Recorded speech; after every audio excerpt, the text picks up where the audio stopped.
Finch with American Made Home Solutions. So many people don't take into fact market cycles. What is a market cycle?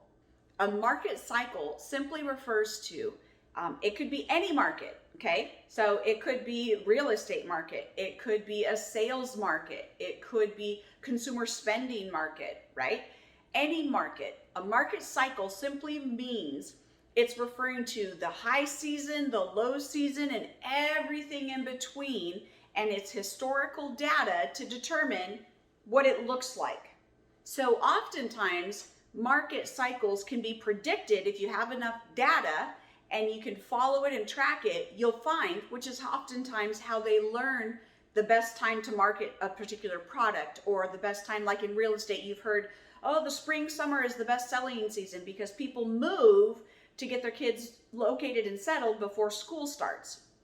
So they've determined that because of the data, right? So that's what a market cycle does, is it gives you the history and it simply records it, highs, lows, everything in between. When it does this, that information you can then use to make different choices or decisions. So for instance, how does that affect real estate? In real estate, market cycles affect what happens in the market in multiple ways. So for instance, the real estate market kind of looks like a bell curve. So it looks like this, right? You have your highs, and then it comes up and over, and then it dips down. But it's not fast. It's not sharp like the Dow Jones, right? It doesn't look the same. Their market cycle is not the same.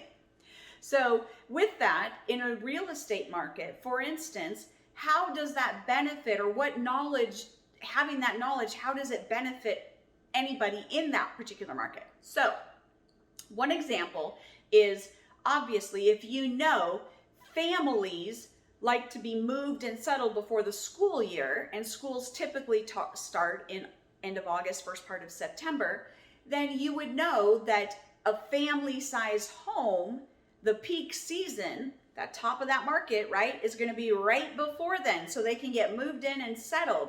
And that after that, the number of people looking at that particular product is going to go considerably down. So as a realtor, you could determine the price point, because the price you put when the market's up here is not going to be the same as when the market's down here. And when it's up here isn't even the same as when it just starts to go down to here.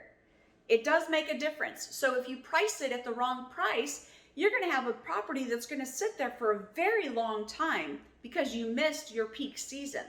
So you have to have that information to know how to best price them as a realtor. It's going to keep sliding, right? So understanding your market cycle, either where you're going, if you're getting job transfer and things of that nature, or where you're wanting to possibly invest, right?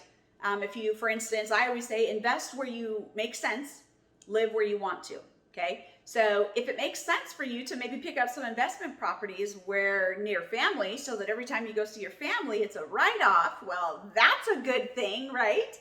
But watch the market, pay attention to it. So if you would like, we have a free ebook that you can click on the link down below to get our free special report on the 22 best ways to find high growth investment properties. That way you have the knowledge and information to make the best decision possible for you in your scenario.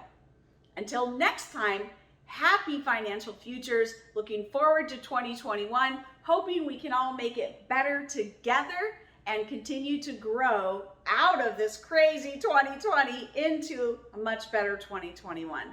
Until next time, bye for now.